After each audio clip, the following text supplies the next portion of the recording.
नया सुन जिंदगी ज्योति ब्रह्म को दान मिल कीजिए। ज्योति ब्रह्म को अभी अभी आते हुए एक साधक ने पूछा कि हम कैसे जाने कि हम चेतन हैं। चेतन और जड़ का साधारण तरह से भेद ये है, जो जाना जाए वो जड़ है, जो स्वयं न जाने, जिसके होने को कोई जाने वो जड़ है। जैसे ये पंडाल है, पंडाल अपने होने को नहीं जानता, पंडाल को पता नहीं, आपको पंडाल का पता है, इसलिए आप चेतन और पंडाल जड़। फिर दूसरा, आप जगते हैं तो देह का पता चलता है, जब तुम सोए होते हो तो देह का पता देह को नहीं चलता। देह पड़ा होता है मुर्दे में भी सोए समय, तो शरीर नहीं सोया, इंद्रियां सोई हैं, तो शरीर का पता नहीं चलता। इसलिए शरीर जड़ है, तुम चेतन हो, या इंद्रियां चेतन हैं, शरीर जड़ है। पंडाल की दृष्टि से शरीर चेतन है और पंडाल जड़ है। चेतन दो तरह का होता है, नित्य चेतन और अनित्य चेतन। जैसे तुलना में अभी समझो, घर का दिया जब चाहो जला लो बुझा लो, सूर्य को जब चाहो जला लो जब चाहो बुझा लो, है नहीं? नहीं, ठीक बात है। अपनी लालटेन को जब चाहो धीमी कर लो, जब चाहो तेज कर लो। आजकल तो बल्ब की रोशनी भी जब चाहो बढ़ा लेते हैं, जब चाहो घटा लेते हैं। जैसे पंखे की स्पीड घटाते बढ़ाते हैं। जब तक हमने नहीं जाना था हम समझते थे पंखे की ही स्पीड घटाई बढ़ाई जाती है, रोशनी नहीं घटाई बढ़ाई जा सकती बल्ब वाली, ऐसा अपन समझते थे। लेकिन जैसे पंखे में व्यवस्था हो गई, बल्ब में भी है, उसको जब चाहो तेज कर लो, जब चाहो धीमा कर लो। तो बल्ब भी नित्य रोशनी नहीं है, बल्ब की रोशनी सदा नहीं रहती। लेकिन बल्ब को रोशनी जहां से मिलती है, बल्ब में रोशनी जहां से आती है, वो सदा रहती है। इस क्रम से उल्टा चलें। निद्रावस्था में 5 ज्ञानेंद्रियां और मन सो जाता है, मन भी सो जाता है। स्वप्नावस्था में केवल बुद्धि जागती है, और बुद्धि सब कुछ पैदा कर लेती है, इसलिए बुद्धिजन्य है। स्वप्न के संसार, स्वप्न की वस्तुएं, स्वप्न की इंद्रियां, स्वप्न का मन बुद्धिजन्य है। क्योंकि बुद्धि दूसरे का मन भी बना लेती है। मान लो स्वप्न में तुम्हारी किसी से लड़ाई हो, तो लड़ने वाले का मन और तुम्हारा, शेर का मन और तुम्हारा मन। तुम सोचते हो ये कहीं खा न ले, फिर उसका मन बदल गया, शेर का वो चला गया, तुम्हारी तरफ नहीं आया, बड़े खुश हो गए। अब ये तुम्हारा मन खुश है, शेर उधर चला गया। या स्वप्न में लड़े, तुमने किसी को मारा तो तुम्हारा मन खुश है, पर जिसको मारा उसका मन दुखी है। और उसका दुखी मन किसने बनाया? अपना सुखी मन किसने बनाया? मेरी बुद्धि ने। बुद्धिजन्य है, बुद्धि रचती है।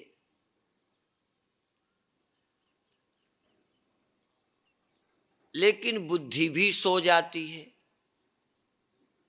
जब गहरी निद्रा में बुद्धि सो जाती है तो स्वप्न की भी रचना नहीं होती। लेकिन तब एक ऐसा चेतन रहता है जिसको समझने में कठिनाई है। ये चेतन तो समझ में आ जाता है। एक ऐसी अवस्था आती है जब बुद्धि भी सो जाती है, तब ये समझना कि चेतन रहता है कठिन है। जैसे कोई कहे बल्ब जब फ्यूज हो जाता है तब भी रोशनी रहती है, ऐसा एक शब्द बोलना है, रोशनी रहती है। तो यदि ये ना कहना चाहें रोशनी रहती है, तो फिर एक शब्द कहेंगे बिजली रहती है। क्योंकि रोशनी एक खास प्रक्रिया का नाम है। यदि वो ना हो तो रोशनी नहीं कहलाती। ऐसे ही जानना एक चेतन की एक प्रक्रिया है। तो जानना होता है तो हम चेतन मान लेते हैं।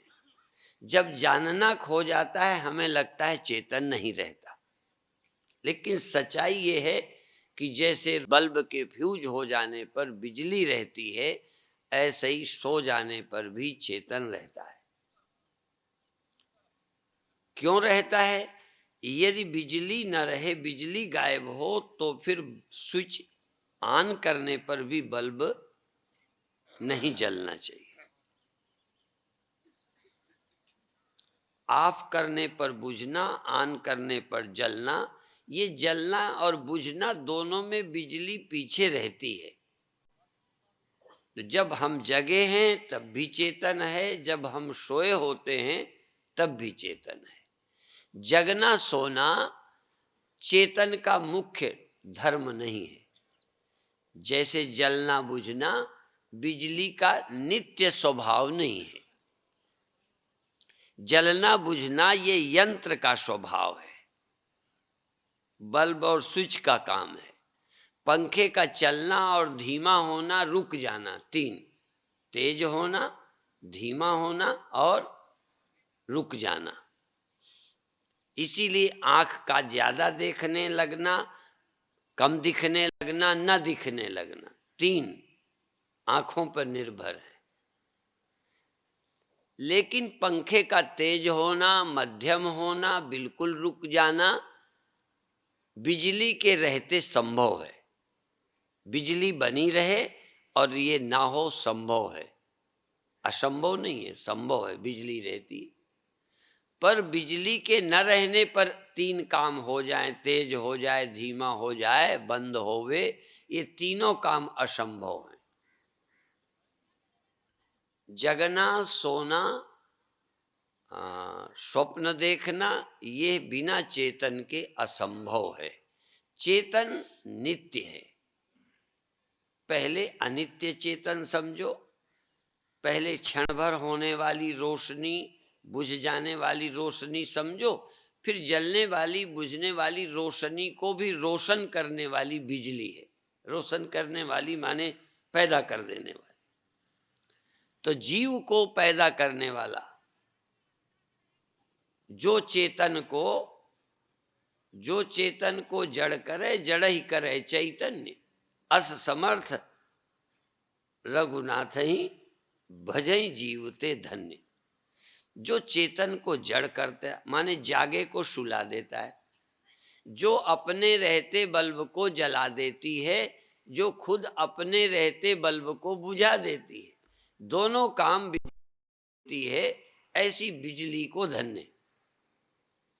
तुमको जगा देने वाला, जग के काम करने लगे फिर सुला देने वाला, जिस चेतन के रहते ये काम होता है, ये चेतन ही आत्मा है, ब्रह्म है। और ये सबके भीतर रहता है। तुम्हारे मर जाने पर भी, तुम्हारे जिंदा होने पर, तुम्हारे जग जाने पर, तुम्हारे सो जाने पर, दोनों में पीछे रहता है। इसलिए सब जगह जहां जहां भी बल्ब जल रहे हैं, बिजली है पीछे। ऐसे ही जहां बुझे हैं वहां भी है बिजली पीछे। बुझने के अन्य कई कारण हैं। बिजली का न होना बुझना नहीं है। बिजली न होने के कारण बल्ब नहीं बुझा, बिजली के होते बुझा है। अभी तक हम लोग कभी कभी ये भी बोल देते हैं कि जब चेतन निकल जाता है तो सब मर जाते हैं। ये बात थोड़ी सी भ्रम पैदा करती है। जीव न रहने का नाम, जीव के सो जाने का नाम ही आ, आ, सोना है। चेतन नहीं सोता, जीव के सोने का नाम सोना, जीव के जगने का नाम जगना, जीव के निकलने का नाम मरना है। चेतन के निकलने का नाम मरना नहीं है। यद्यपि इस दुनिया में बिजली भी कभी गायब होती है, और हिंदुस्तान में तो कहना ही क्या है, लेकिन हम उस देश की बात करते हैं जिस देश में बिजली कभी नहीं जाती, वहां भी बल्ब बुझते हैं, या जब बिजली नहीं जाती तब भी बल्ब बुझते हैं। आपके घर में तो नहीं बुझते? बुझ जाते हैं बिजली के रहते।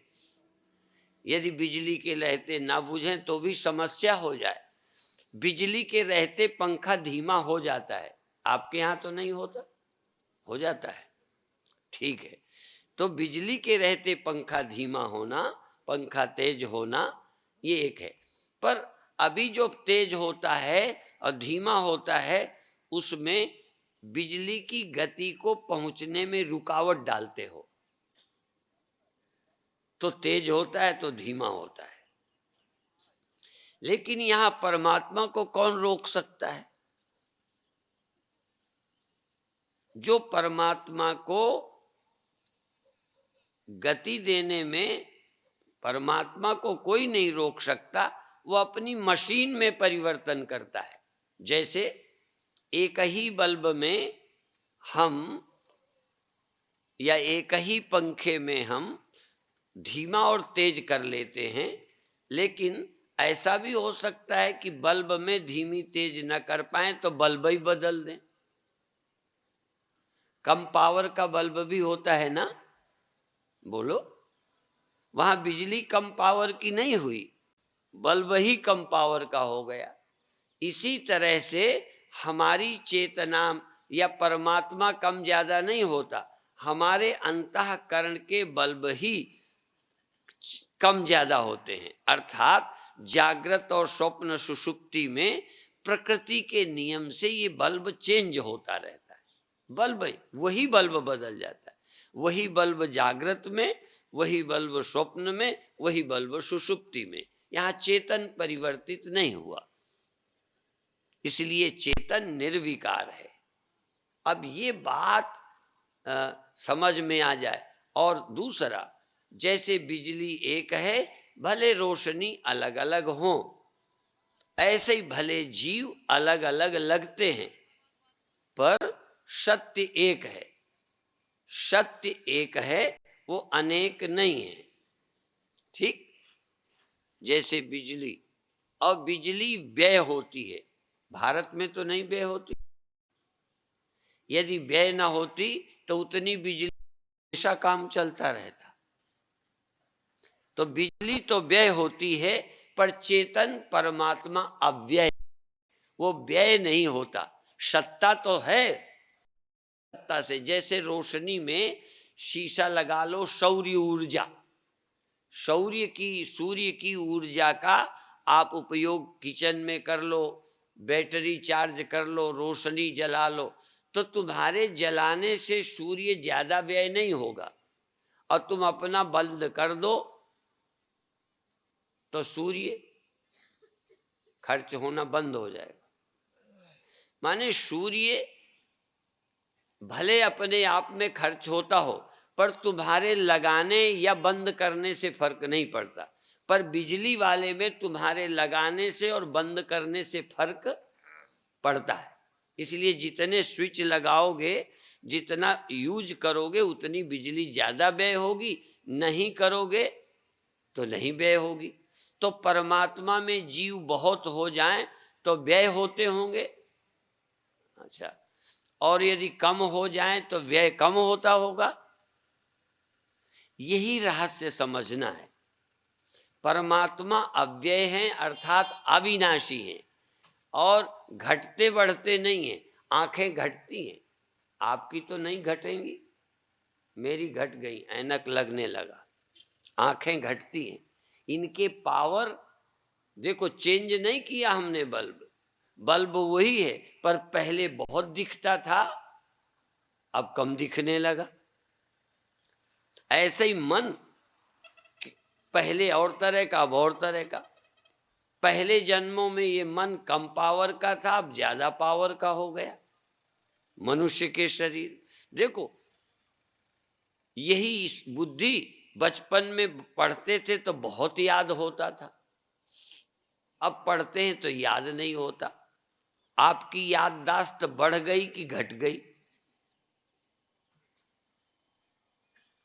हाँ, क्यों घटती बढ़ती है प्रकृति? इसीलिए लोग एक सिद्धांत बताते हैं 9 का और 8 का।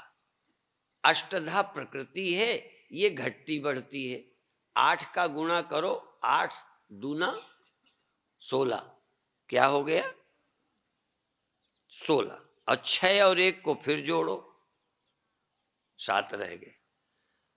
तो 8 को 2 बार करके गुणा करके जोड़ा तो 7 रह गए, और 8 तिरका 24,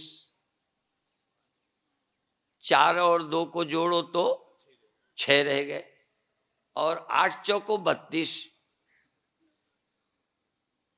4 बार गुणा किया और जोड़ा तो 5 ही रह गए, और 8 पंच 40, 4 ही रह गए, और 8 छंग 48, क्या हो गया? 12, 12 को फिर जोड़ो ना, 3 ही रह गए। देखो घटते जा रहे। और 8 सते और 6 5 और 1 1 2, अब ये है। और 8 8 64, अब इससे ज्यादा क्या घटेगा? घट आया जितना। तो ये घटने का काम प्रकृति में है। खूब दिखता है, धीरे धीरे जीरो, फिर और जगना पूरा, फिर आधा जगना, ऊँघना, फिर पूरा सोना। ये सब प्रकृति में है घटने बढ़ने का काम। और जरा परमात्मा को बताएं, 9 दून 18, कितना हो गया? 9, और 9 त्रिक 27, बोलो, और 9 चौको 36, 9 पना 45, लो, चाहे जितना जोड़ो 9 ही रहेगा। परमात्मा को कुछ करो, गुणा करो, भाग करो, पूर्णमदः पूर्णमिदं पूर्णात् पूर्णमुदच्यते पूर्णस्य पूर्णमादाय पूर्णमेवावशिष्यते। कितना माइनस करते जाओ वो उतना ही रहेगा, कितना गुणा करते जाओ उतना ही रहेगा। इसलिए परमात्मा में व्यय नहीं होता। अव्यय है परमात्मा, अविनाशी है परमात्मा, अजन्मा है परमात्मा। देखना जन्मा है, चेतन नहीं। जगना जन्मा है, चेतन नहीं। जगना जन्मा है, रोज जन्मता है जगना। वो जन्मना अलग है, जिस दिन जन्मे। जगना भी जन्मना जैसा है। सुबह सुबह जागे अर्थात जन्मे, जन्मे अर्थात जागे, सोए अर्थात मरे। तो जगना पैदा होता है, जगना खो जाता है। जिनका जगना परमानेंट हो वो जरा हाथ उठावें। अच्छा, स्वामी परमानंद तो का तो परमानेंट है। अच्छा, कुत्ता गधा घोड़े का? जगना सोना ये एक प्रकृति की प्रक्रिया से होता है, और वह बदलती रहती है, वो गुणों वाली है। इसलिए जगना सोना तुम्हारा निज धर्म नहीं है, पर तुम्हारे रहते होता है। सूर्य के रहते ऊर्जा कम ज्यादा तेज कर सकते हो, बल्ब जला सकते हो, बुझा सकते हो। सूर्य अपने आप में ज्यों का त्यों रहेगा। यद्यपि यह सूर्य हमारे प्रयोग से तो नहीं घटता बढ़ता। हम धूप लेवें तो कम हो जावे। यदि ज्यादा लोग धूप में रहें तो सूर्य की रोशनी कम हो जाएगी। अच्छा, और कुछ लोग कुछ दिन तक छाया में बने रहें, सूर्य का उपयोग न करें, तो खर्च होना। बंद हो जाएगा। माने सूर्य का प्रयोग करो ना करो, तुम्हारे प्रयोग से सूर्य निर्भर नहीं।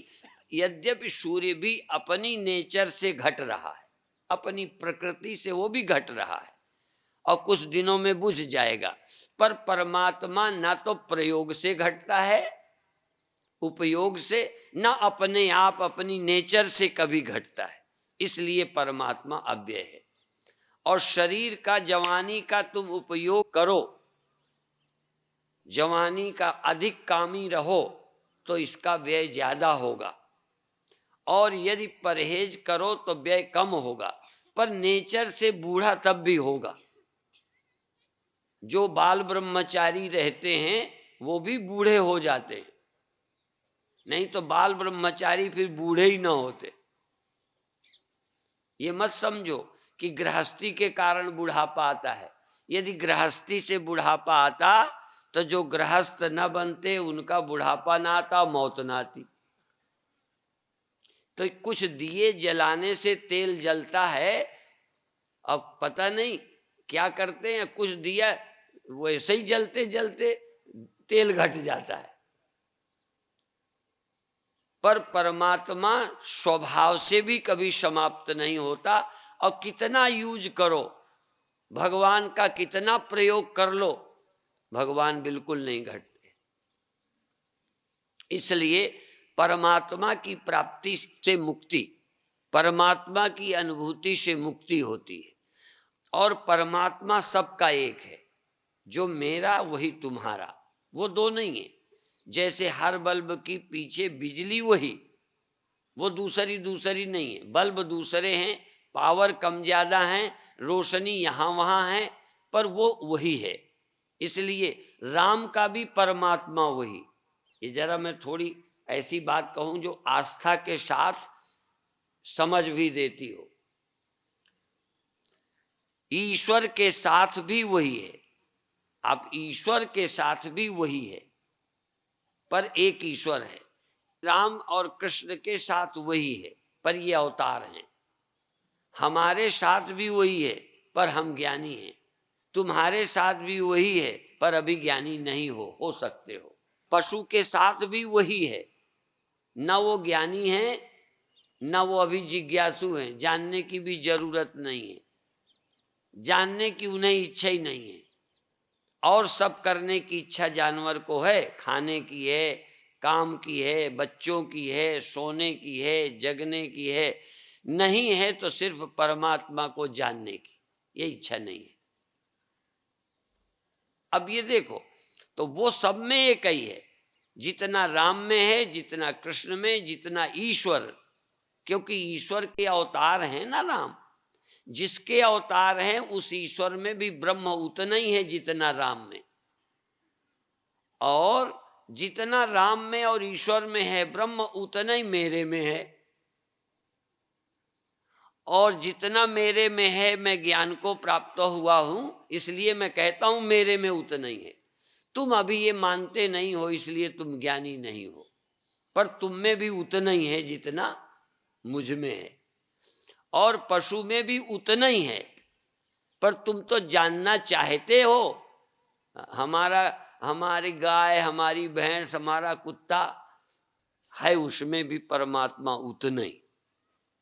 इसलिए इस गहराई को समझोगे तो सब जीवों में, अवतारों में, ईश्वर में, सब मनुष्यों में, पशुओं में, कीड़ों में, यहाँ तक जो सोए पड़े हैं पेड़, इनमें भी वही है।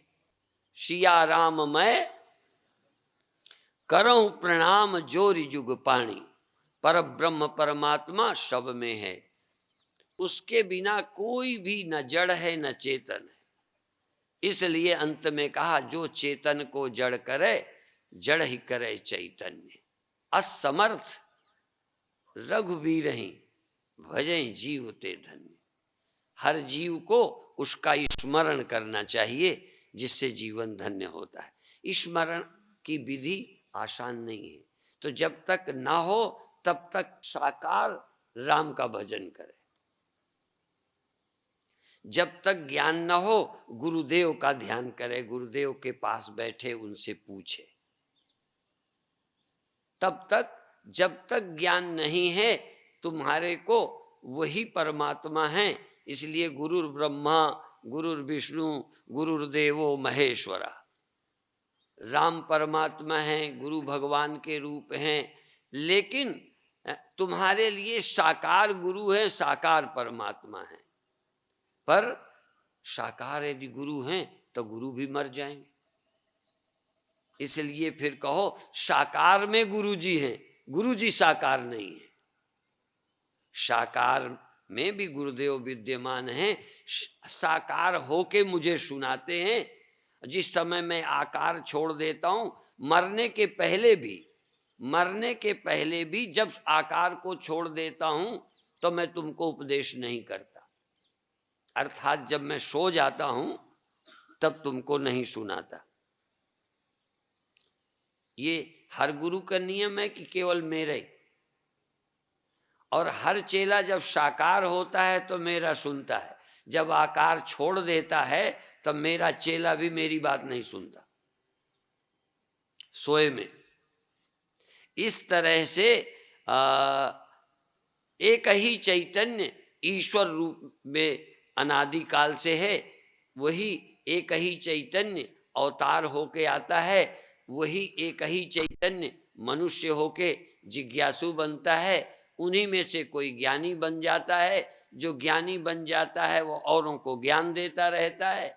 और जो उन्हीं मनुष्यों में कई एक आध जन्म जानवर की तरह कमाने खाने संसार में लगाता है, जानने की जरूरत नहीं समझता, उसका नाम है पामर और विषयी।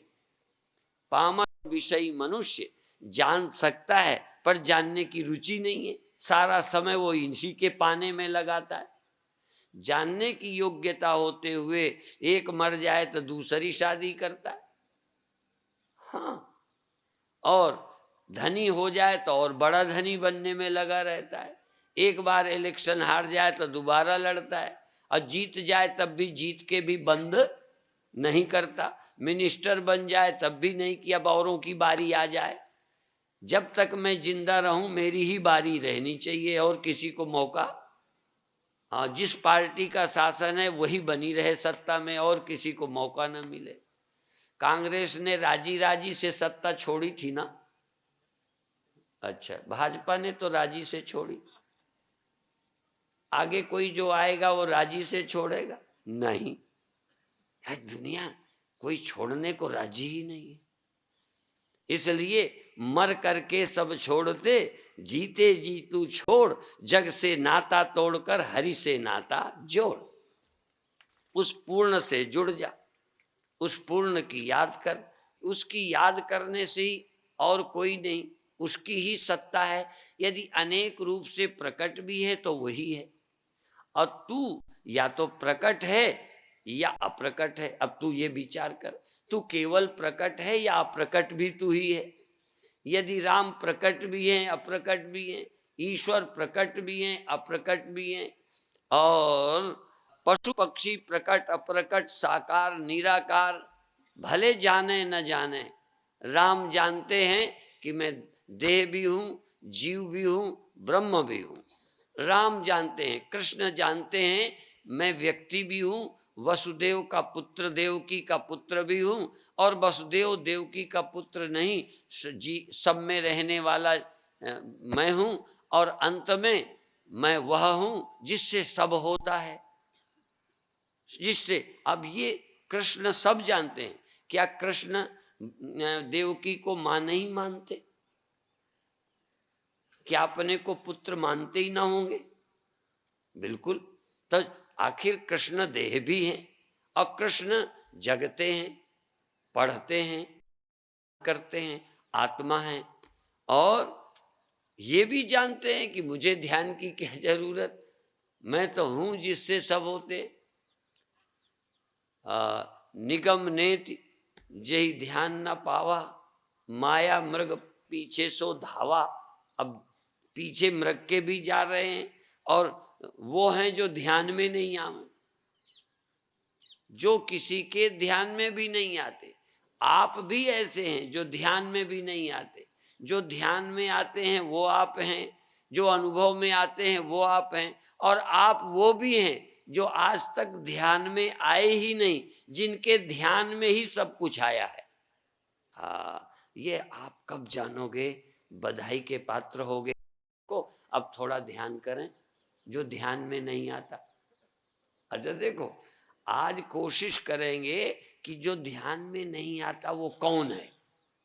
हाँ, जो ध्यान में आए कह देना ये तो आ गया, ये तो ध्यान में आ गया, ये तो नेति नेति नित निगम का, नेति नेति ने, यह वह नहीं है, यह वह नहीं हो सकता, ये तो ध्यान में आ गया, ये तो ज्ञान में आ गया, ये तो जाना गया, वो तो अतीन्द्रिय है, ये तो इंद्रियों में आ गया, ये तो मन में आ गया।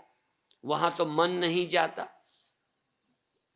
जहां मन जाता है ये तो सब माया है। तुम्हारा ध्यान में मन जाएगा ना कहीं, वो तो सब माया है।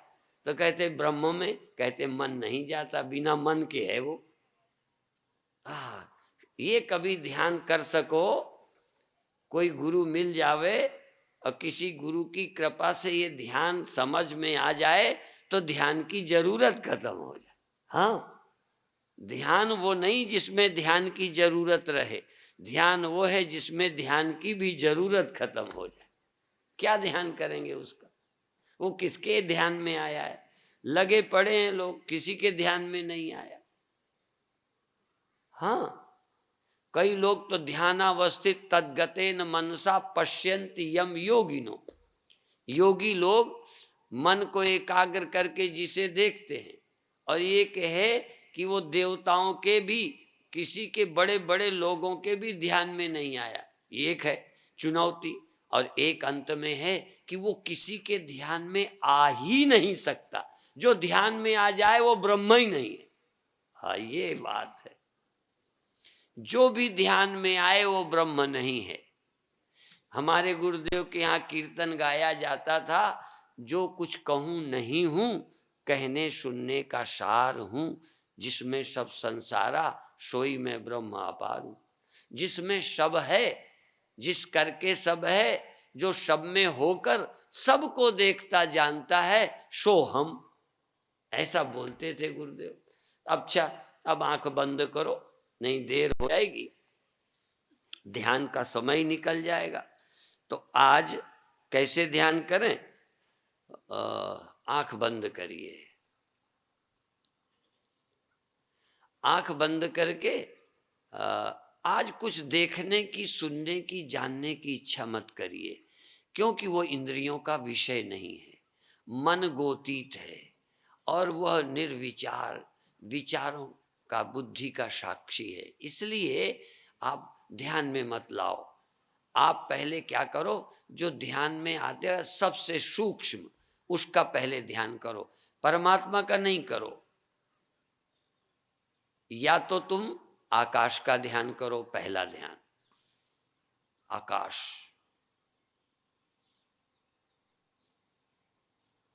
पांच भूतों में सबसे सूक्ष्म आकाश है। पृथ्वी से, जल से, अग्नि से, वायु से।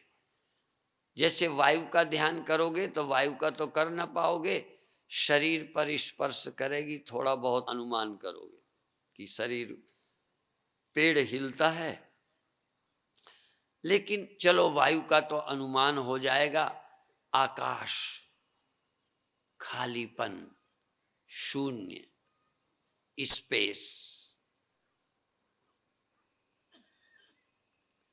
आंख बंद करो, बंद आंखों से अपनी पूरी एकाग्रता से आकाश का स्मरण करो, आकाश का। और आकाश जहां पदार्थ होगा वहां पदार्थ मालूम पड़ेगा, आकाश नहीं मालूम पड़ेगा। जैसे घड़े के भीतर आकाश मालूम पड़ेगा, बाहर मालूम पड़ेगा। जितने एरिया में घड़ा है, घड़ा मालूम पड़ेगा। मकान के भीतर अवकाश, मकान के बाहर अवकाश, बीच में दीवार। इसलिए इधर पेड़, उधर पेड़, बीच में खालीपन, स्पेस। चंद्रमा है, सूरज है, तारे हैं, बीच में स्पेस, अवकाश। आकाश, और थोड़ी देर के बाद अ, आकाश ही आकाश, ऐसा ख्याल करो। और ऊंचाई पर, और ऊंचाई पर, और ऊंचाई पर, जहां चंद्रमा नहीं है, तारे नहीं है, न तत्र सूर्यो भाति न चंद्र तारकम, न जहां चंद्रमा है, न जहां तारे हैं, न जहां सूर्य है, उस ऊंचाई पर ध्यान को ले जाओ। क्योंकि ये भी बहुत दूर तो हैं, करोड़ों मील दूर हैं, पर फिर भी आकाश तो उसके ऊपर भी है, जहां न सूर्य है, न चंद्रमा है, न तारे हैं। ध्यान है, मन को ले जाने में क्या तकलीफ है, ले जाओ। जहां रॉकेट भी नहीं जावे, जहां जहाज नहीं जावे, जहां शरीर से नहीं जा सकते, वहां केवल मन से जाओ, केवल मन से जाओ, मन से चले जाओ, चले जाओ, चले जाओ, स्मरण करो, और ऊपर, और ऊपर, और ऊपर। लोग कहते हैं बहुत ऊपर जाएं तो वहां हवा भी नहीं है। हाँ, हवा नहीं है। यहाँ जमीन है, कहीं पानी है, कहीं हवा है। एक ऐसी भी जगह है जहां हवा नहीं है। मन को तो वहां ले जाओ, तन वहां नहीं जा सकता, तन को यहीं छोड़ दो। तन को 5 भूत चाहिए, अब मन को वहां भी ले जाओ जहां न चंद्रमा है, न सूर्य है, न बिजली कौंधती है, चमकती है, न जल है, न पृथ्वी है, न वायु है। हाँ, आकाश है, आकाश है, आकाश है, केवल आकाश, केवल आकाश, केवल आकाश। आकाश के सिवा कुछ नहीं। इसलिए शून्य समाधि, शून्य समाधि, जहां शून्य है, शून्य है, कुछ भी नहीं, नथिंगनेस, नथिंगनेस, कुछ नहीं, कुछ नहीं, कुछ नहीं का ध्यान करो, कुछ नहीं का अनुभव करो, कुछ नहीं का स्मरण करो। पेड़ों का नहीं, पहाड़ों का नहीं, जमीन का नहीं, शरीर का नहीं, पक्षी का नहीं, हाँ, चंद्रमा और सूर्य का भी नहीं। थोड़ी देर के लिए मन को ले चल, चल उठे चलिए, जहाँ न चंद्रमा है, न सूरज है, न बिजली है, न पानी है, उठे चलिए, वहां चलिए। उस शून्य में, उस गगन महल में, उस गगन गुफा में, उस शून्य महल में चलें, चलें, चलें। बहुत आज तक आंखें रखे रहे, वहां आंखों की जरूरत ही नहीं। देखना हो तो आंखें चाहिए, सुनना हो तो कान चाहिए। हमें तो आकाश में रहना है, जहां न सूर्य चाहिए, न आंखें चाहिए, न कान चाहिए, केवल मन, केवल मन, केवल मन, केवल मन। शून्य में चलो, शून्य में चलो, और अंत में शून्य में मन चढ़ जाए, शून्य शिखर चढ़ जाओ सूरतिया, ऐ मेरी सूरत शून्य शिखर में चढ़ जाओ, शून्य महल में चले जाओ। गगन गुफा शून्य महल में सेज पिया की, मेरे प्रियतम परमात्मा शून्य में रहते, में आकाश में रहते हैं। आकाश में 7वें में कहने वाले तो 14वें आकाश में भी कह सकते हैं। ऐसे आकाश में जहां आकाश के सिवा कोई नहीं है। जितनी दुनिया है सब इस भूताकाश में, निम्न आकाश में है, यहाँ है। वहां आकाश में न सूर्य है, न चंद्रमा है, न पृथ्वी है। महाशून्य में चले, महाशून्य, महाशून्य में चले, शून्य में नहीं, महाशून्य में चलो। करो यात्रा, चलो, शरीर से नहीं, सुरति से, शरीर से नहीं, मन से, ध्यान से चले। और अंत में वहां तुम हो, तुम माने ध्यान, चेतना है, सुरति है वहां। सुरति सुहागन जाग, ऐ मेरी सूरत जाग जा। सुहागिन है, या तो तेरा ब्याह हो गया है इसलिए सुहागिन है, या सुहागिन होने की तैयारी में है इसलिए जाग, जा, अपने प्रियतम को ढूंढ। कहाँ ढूंढ? शून्य महल में ढूंढ, गगन गुफा में ढूंढ, शून्य महल में जा। और तेरे प्रियतम का भी कोई आकार नहीं है। तेरी सूरत अभी तक शरीर से मिली थी, तेरी सूरत संसार से मिली थी।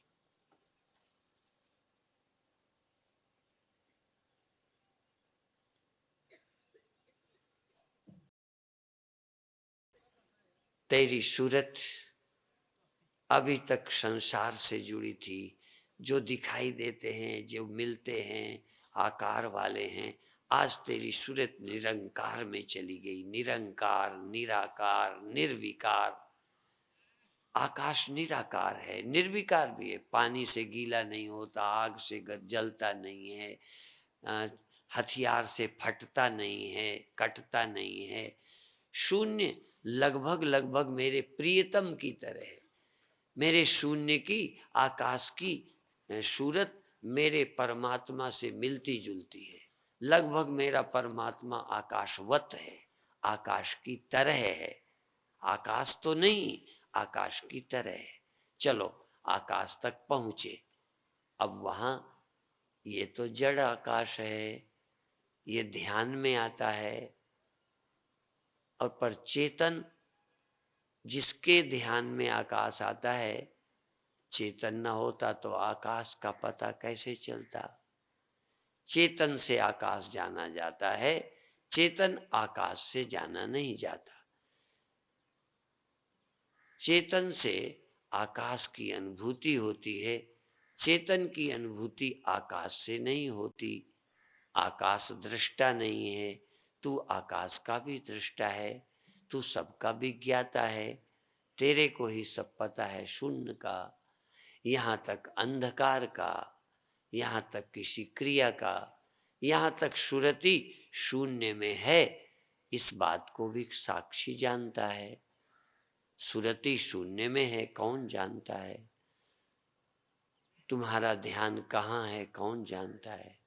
तो पहले ध्यान आकाशाकार हो जाए, शून्याकार हो जाए, निराकाराकारित वृत्ति बन जाए। और निराकाराकारित वृत्ति का साक्षी अधिष्ठान कौन है? तू ही है अधिष्ठान, तू ही है, तू ही है, तू ही है, तू ही है भाई, तू ही है।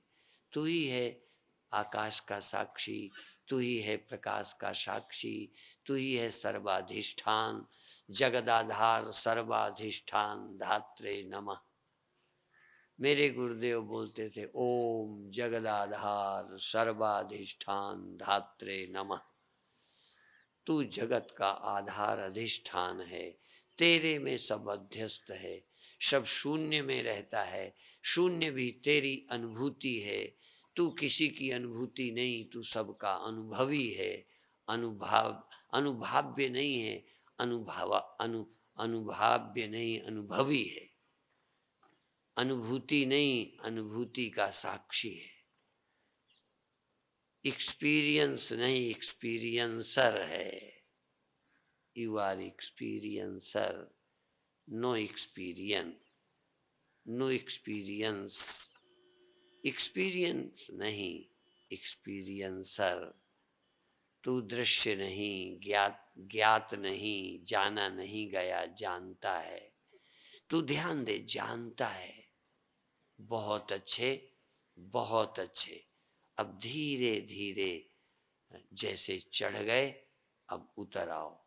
अब गहराई पर चलेंगे, अब गहराई पर चलेंगे। अब लौट आओ श्वास पर, अब उतर जाओ पेट पर। शून्य अंदर भी है, शून्य बाहर ही नहीं है, शून्य अंदर भी है। घड़े के बाहर ही चारों तरफ शून्य नहीं होता, घड़े के भीतर भी चारों तरफ खालीपन है। इस शरीर के बाहर भी चारों तरफ निराकार, और शरीर के भीतर भी निराकार। यदि भीतर निराकार न होता तो हवा नहीं जा सकती, श्वास नहीं ले सकते। श्वास इसलिए कि भीतर खालीपन है। आप समझे नहीं, भीतर भी खालीपन है। बाहर भीतर एको जानो, बाहर भी खाली भीतर भी खाली, भीतर भी निराकार बाहर भी निराकार, बीच में जरा सी दीवार, इसे भी गिरा दो। मेरे गुरुदेव कहते थे भीत, भीत, भीत माने दीवार, भीत से अंदर भीतर, भीत से बाहर, बाहर भीतर, भीत के अंदर अंदर, शरीर के अंदर अंदर, शरीर के बाहर बाहर। और ये शरीर की दीवार मिटा दो तो बाहर भीतर कुछ नहीं, एक ही है। बाहर भीतर का भेद मिटा, अंदर आजा, अंदर आजा, और अंदर भीतर की खाई मिटा दे। भीतर बाहर दोनों मिट गए, दोनों नहीं मिटे, दोनों अमिट हैं। दीवाल मिटी है, न भीतर मिटा न बाहर मिटा। भीतर बाहर की दीवाल मिट गई तो भीतर बाहर शब्द मिट गया। क्या कहें, भीतर दीवाल है तो ही तो भीतर बाहर, भीत है तो भीतर बाहर, भीत नहीं तो भीतर क्या और बाहर क्या। दीवाल गिर गई, अब एक रह गया, न भीतर न बाहर, आकाश ही आकाश। पदार्थ मिट गए, आकार मिट गए, निराकार ही निराकार। यह निराकार वह साकार, वह साकार यह निराकार, यह वह निराकार यह साकार। साकार मिट गया, घुल गया, खो गया, निराकार ही निराकार रह गया। और उस निराकार का अनुभव, निराकार जड़ और चेतन दो हैं। जड़ निराकार तेरा अनुभव है, तू ही चैतन्य निरंकार, तू ही निरंकार, तू ही निरंकार, तू ही निरंकार, धन निरंकार, धन निरंकार। इस निराकार निर्विकार का अनुभव कर। तू ही तो है, तू ही तो है, तू ही तो है, तू ही किसी के अनुभव में नहीं आता, तू ही सबका अनुभवी है। और अंत में श्वास में लौट आओ। अब शरीर में आ जाओ, श्वास में आ जाओ, और श्वास में सुरति लगाकर शो हम, जबान से नहीं बोलो। जब श्वास अंदर लो तो शो, और लौटो तो हम। श्वास से बोलो, सुरति लगा के बोलो, ध्यान लगा के बोलो, शो हम, शो हम। ये आवाज जबान की औरों के लिए है, अपने लिए जबान की क्या जरूरत। सोहम कहने के लिए मुझे जबान नहीं चाहिए। दूसरे को सुनाना हो तो जबान बोल के कहो, सोहम, शिवोहम, फलाने हम, देवोहम, पंडितो हम। क्या तुम दूसरे को ना बताओ तो पंडित नहीं हो, दूसरे को नहीं बताओ तो पुरुष नहीं हो, आदमी नहीं हो। अब दूसरे को नहीं बताना, तुम्हें अनुभव करना है।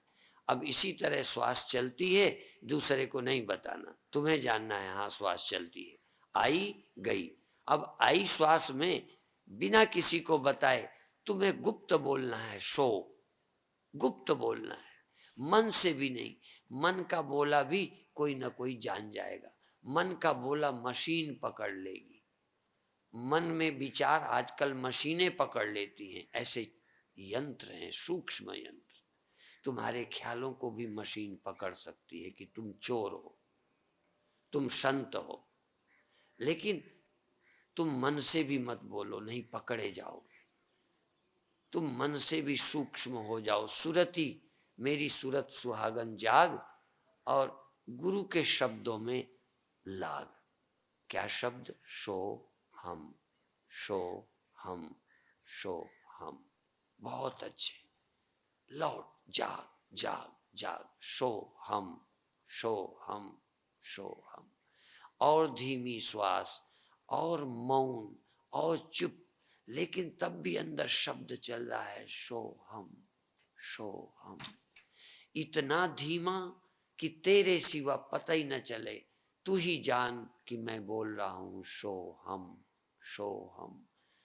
मशीन भी लगा दें तो मशीन न पकड़े, तेरी सुरति, तेरी चेतना जाने, शो हम, शो हम, शो हम। कोई सुन न ले, मशीन न बताए, श्वास को भी पता न चले, तू बोल, सो हम, शो हम, शो हम, शो हम। तू जैसे हृदय धड़कता है, नाड़ी चलती है, जैसे पानी में लहर उठती है, ऐसे तुझ चैतन्य निराकार में एक शब्द उठता है, सोहम।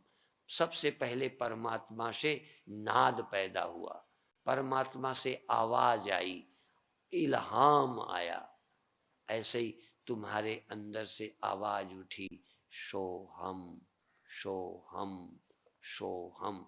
अंदर से उठी, बाहर से नहीं, बाहर से नहीं डाली, तुम्हारी आत्मा से आवाज उठी, सोहम सोहम सोहम। जबान से न बोल, इधर से अंदर न ले जा, जबान से बोलकर अंदर न ले जा, बल्कि अंदर का बोला मन में आ जाए। पहले तेरी आत्मा से उठे सोहम, फिर सुरति में आ जाए सोहम, फिर मन में आ जाए सोहम, फिर जबान में और बाहर की ध्वनि हो सोहम सोहम सोहम। तेरे अंदर पहले उठना चाहिए। लहर पानी से उठती है, हवा कारण है, पर लहर तो पानी से उठती है, पानी में लहर उठती है। ऐसे ही तेरे में शब्द उठ रहा है, मैं हूं मैं हूं मैं हूं। ये मैं हूं कोई जबान से शब्द उठता है, ये मैं हूं कोई देह से पैदा होता है, ये मैं हूं कोई मन से उठी आवाज है, ये मैं हूं कोई बुद्धि से नहीं। मैं हूं मैं हूं मैं हूं, और मैं हूं नहीं, हूं हूं हूं हूं। क्या तुम हो नहीं? है तुमसे उठता है, और के लिए तुम बोलते हो है, अपने लिए तुम बोलो हूं, और सबके लिए बोलो है। हाथ है, श्वास है, आकाश है, शून्य है, मन है, शब्द है, ध्वनि है, क्रिया है, निराकार है। और तुम अपने लिए बोलो हूं, है और हूं, है और हूं। और है या तो हूं में समा जाए, या हूं सब में समा जाए, या हूं में सब समा जाए। इस हूं में सारे है समा जाएं, या हूं है में ऐसा फैल जाए कि कोई है बिना हूं का न रहे। बिना हूं का न मैं है न है। ये हूं ही मन में, मैं में, तन में, सब में ये हूं व्यापक हो गया। इस हूं में सब खो गया। जैसे नमक की डली सागर में खो गई, ऐसे ही है नमक की डली है।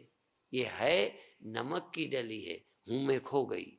हूं सागर है, चैतन्य सागर है, तू चैतन्य सागर है।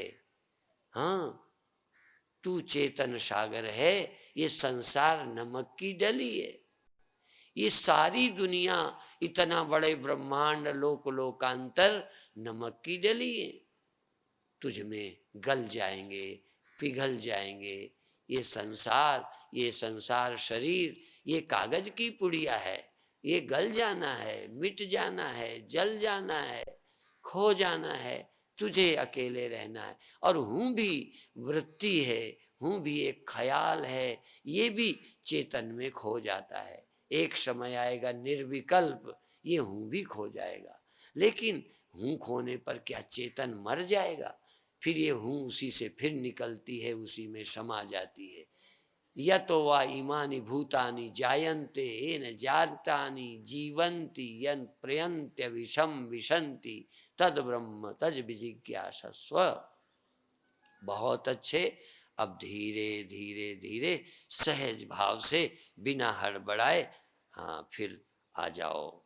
इस नमक की डली को, पानी को पका के फिर जो नमक मिल गया है फिर उसे अलग करो।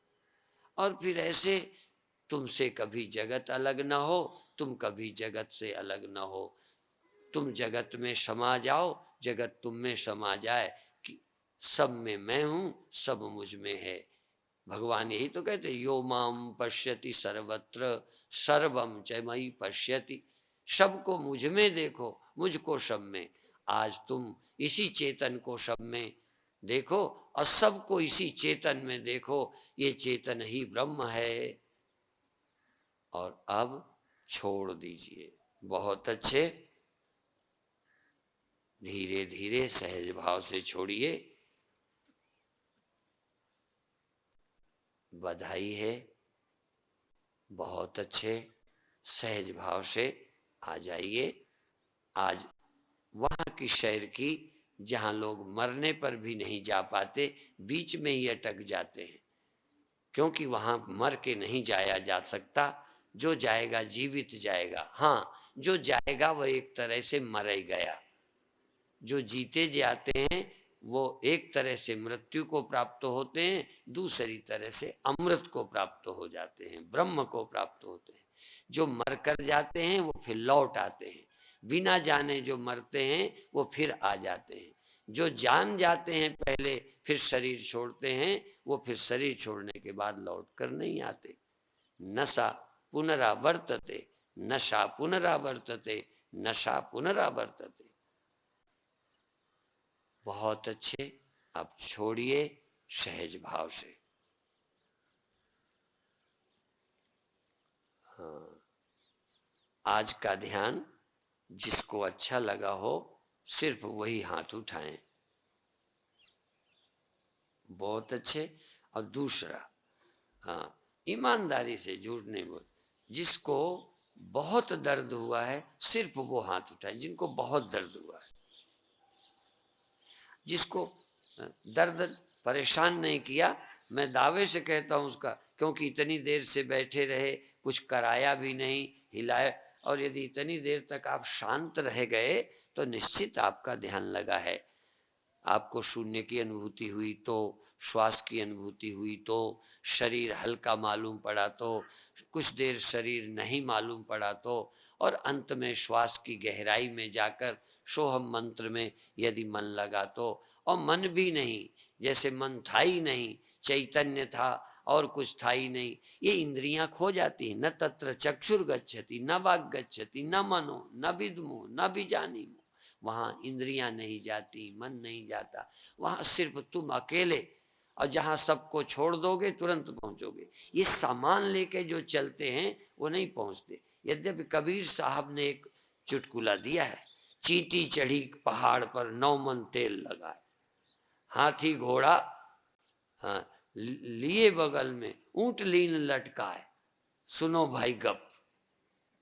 हाँ, माने ये सब लटका के भी चींटी पहाड़ पे चढ़ गई, फिर वहां पहुंच गई। ऐसे ही यहाँ क्या है, कहीं से लटका के भी जा सकते हो। और एक ये है, चींटी चढ़ी सब कुछ फेंक कर, जो मुंह में दाना था उसे भी फेंक दिया, हल्की हो गई। तो जो आज तक तुम पकड़े थे अपनी सूरत में उसको भी छोड़ दिया, फिर बात बनी। एक कहानी आप सबको मालूम है, मेरे गुरु भाई बहुत कहते थे कि कुछ एक आध चींटियां किसी चींटी को मिली। उनका, बहन तुम कहाँ रहती हो? कहें जालौन में। तुम कहाँ रहते हो? कहने हरिद्वार में। कहने तुम क्या खाते हो? कहने लगे तो हम चीनी चीनी चीनी शुगर खाते हैं। कहने लगे नमक, नमक खा खा के मन खराब हो गया है। तो कहने लगे कभी हमारे यहाँ आना हरिद्वार। तो चींटी मान गई, हरिद्वार पहुंच गई। पहुंची तो बड़े प्यार से उसने सब जगह घुमाया कि चीनी की बोरियां और ये पहाड़ का पहाड़, मीठा का खूब घुमाया। जब लौटने का टाइम आया, कहने लगे बच्चे छोड़ाई हूँ, जाना तो पड़ेगा। तो उन्होंने कहा यहाँ कैसा लगा? कहने कोई खास फर्क नहीं लगा जालौन में और हरिद्वार में। उन्होंने कहा अच्छा मीठा नहीं लगा?